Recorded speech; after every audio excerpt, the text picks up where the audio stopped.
ruku dan sujud, sementara Allah ada di hadapan kita. Rasanya begitu dekat dengan Allah, tidak pernah mau meninggalkan kota Makkah. Makkah, Baitullah yang setiap hari dipandang terasa sejuk, karena memang setiap hari Allah curahkan 120 rahmat di Baitullah. 60 rahmat Allah berikan kepada mereka yang melakukan tawaf. 40 rahmat Allah berikan kepada mereka yang melakukan salat di Baitullah. Dan 20 rahmat Allah berikan kepada mereka yang hanya duduk-duduk dan memandang Baitullah. Ini keistimewaan yang luar biasa. Saya ingin balik lagi Ustaz. Kalau boleh ada duit kumpul banyak-banyak supaya saya pergi lagi untuk melakukan ibadah umroh. Inilah haji yang ketiga. Dia tidak menemukan siapa-siapa, kecuali dia temukan adalah sang pemilik Baitullah itu sendiri. Makanya orang-orang yang sudah haji itu, ketika dia pulang ke Indonesia itu diistimewakan luar biasa.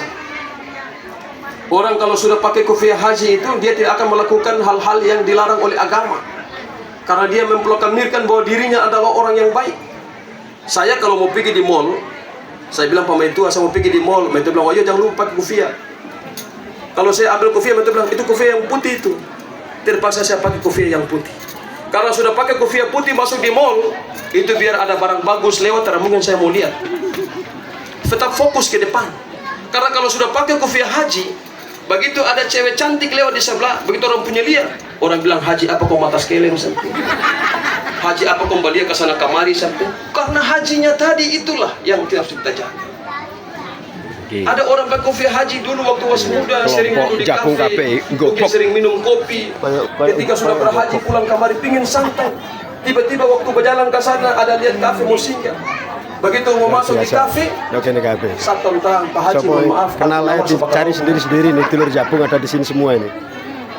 Kenapa? Karena orang haji tidak pantas duduk di tempat-tempat seperti itu.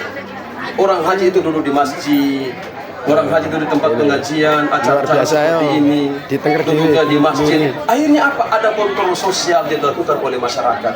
Itu yang orang bilang hatinya telah terpaut dengan Baitullah. Dia pulang membawa pesan-pesan sang pemilik Baitullah, sehingga dia harus menjaga itu. Masih boleh sambung sedikit? Saya lihat sudah panas-panas terpapar.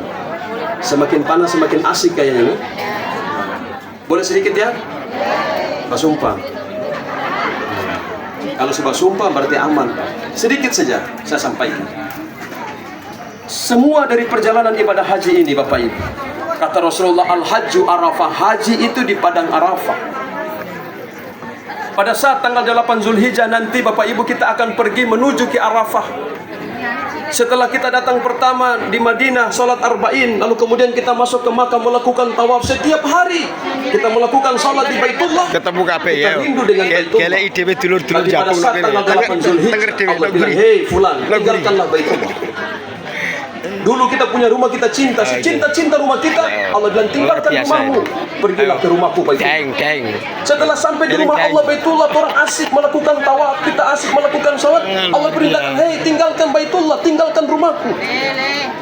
Aku masih melihat ada sedikit cerca kejahatan dalam diri. Aku masih melihat ada sedikit noda dan ikhlasan yang belum engkau lakukan dalam diri. Tinggalkan rumahku, pergilah kalian ke Arafah. Tanggal 8 Zulhijjah jamaah haji pergi ke Arafah, meninggalkan Baitullah yang dia cintai dan dia banggakan, dia harus tinggalkan. Begitu sampai di Arafah tanggal 8 Zulhijjah, dia akan sehari, kemudian besoknya tanggal 9 Zulhijjah, pada saat matahari di atas kepala, ba'da zawal namanya, jam 12 matahari bergeser condong ke barat, bayangan ada di sebelah timur pada saat itu ba'da